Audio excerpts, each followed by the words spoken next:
बच्चों हमने भाग 3 में हमारे जो अभ्यास प्रश्न है वो हल कर लिए हैं और हमारा भाग 4 जो है इसमें हम करेंगे भाषा की बात। तो देखो इसका पहला प्रश्न, भाषा की बात का पहला प्रश्न है, द्विशाखा शब्द द्वि और शाखा के योग से बना है।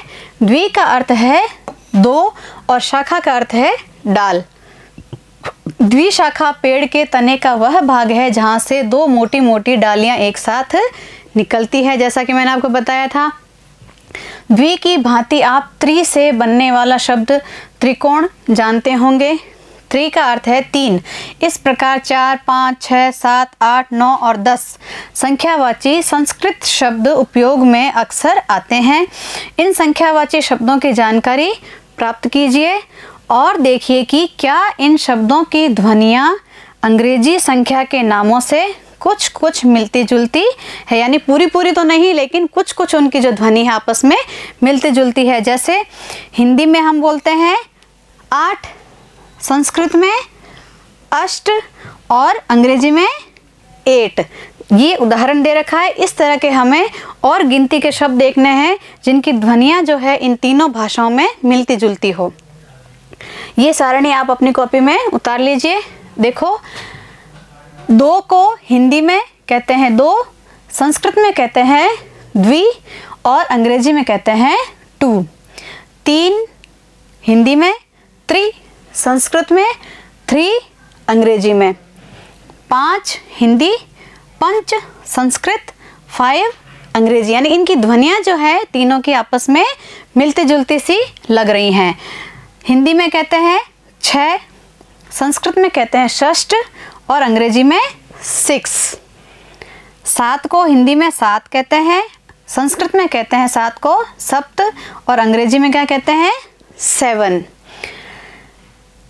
9 हिंदी में, संस्कृत में नव और अंग्रेजी में क्या कहते हैं 9, यानी इनकी जो ध्वनियाँ हैं वो आपस में मिलती जुलती सी प्रतीत होती हैं। अगला प्रश्न देखो, पाठ में ठिठियाकर हंसने लगी, पीछे से धकियाने लगी जैसे वाक्य आए हैं।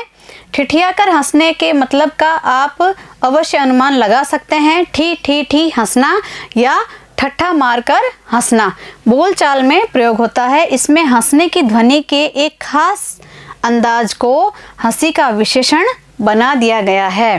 साथ ही ठिठियाना और धकियाना शब्द में आना प्रत्यय का प्रयोग हुआ है। कौन सा प्रत्यय प्रयोग हुआ है?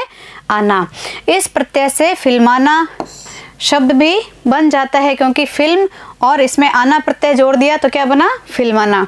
आना प्रत्यय से बनने वाले 4 सार्थक शब्द लिखिए।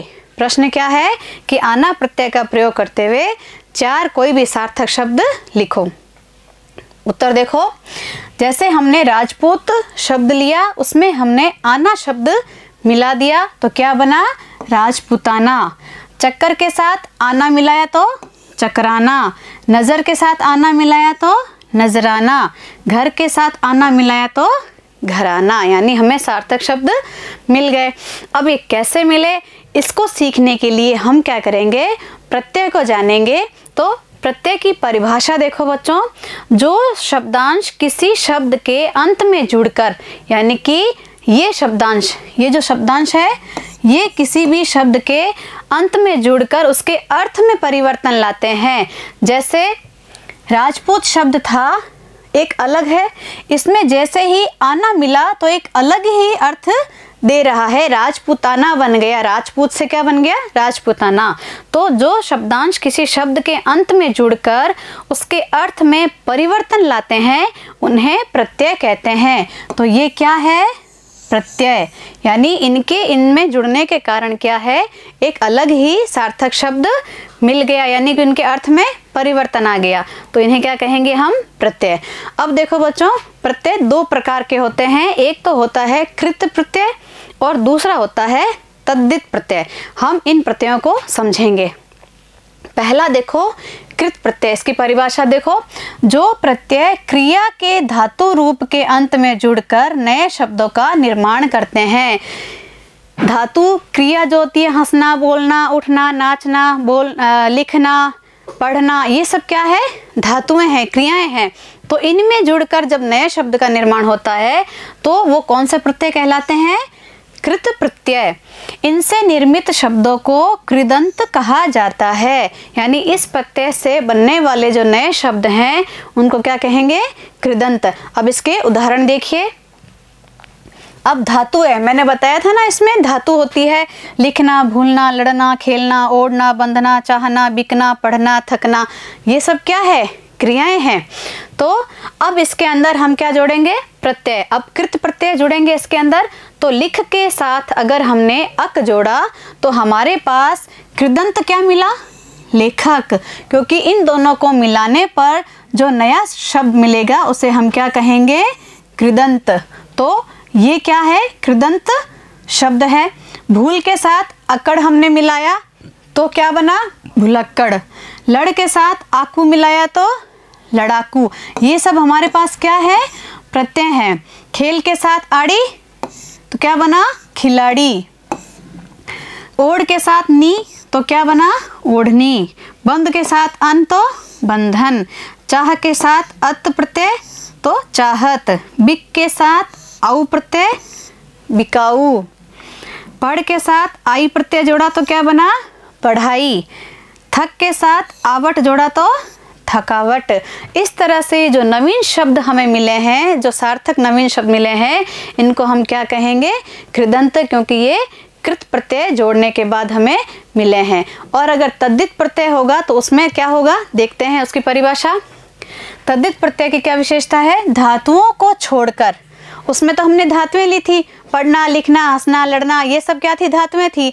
अब धातु शब्द जितने भी हैं उनको छोड़ दो। उनके अलावा धातुओं को छोड़कर अन्य शब्दों के अंत में लगने वाले प्रत्यय क्या कहलाते हैं? तद्धित प्रत्यय। इनसे निर्मित शब्द क्या कहलाएंगे? तद्धितांत। ठीक है, इसके उदाहरण भी हम देखेंगे। अब देखो, अब यहाँ पर धातु नहीं है, जैसा कि परिभाषा में था ना। कृत में क्या होता है? यहाँ धातु होती है। और तद्धित प्रत्यय में क्या होता है? यहाँ पर मूल शब्द होते हैं धातुओं के अतिरिक्त। ठीक है, और इसके ये प्रत्यय हैं। और जो नया शब्द बनता है वहाँ तो था कृदंत, और यहाँ क्या बना? तद्धितांत। तो देखो, मुख के साथ इया प्रत्यय मिलाया तो हमें क्या नवीन शब्द मिला? मुखिया। सोना के साथ आर मिलाया तो सुनार। मच्छर के साथ दानी प्रत्यय आया तो मच्छरदानी। गुण के साथ वान प्रत्यय गुणवान। चढ़ के साथ आवा प्रत्यय चढ़ावा। बूढ़ा के साथ आपा प्रत्यय बुढ़ापा। पंच के साथ आयत पंचायत। मधुर के साथ इमा मधुरिमा। खुश के साथ ई खुशी। जय के साथ कार जयकार। इस तरह से हमने प्रत्यय के दोनों भाग देख लिए हैं, कृत प्रत्यय और तद्धित प्रत्यय। उसके 10 उदाहरण मैंने करवा दिए हैं, इसके भी 10 उदाहरण करवा दिए हैं।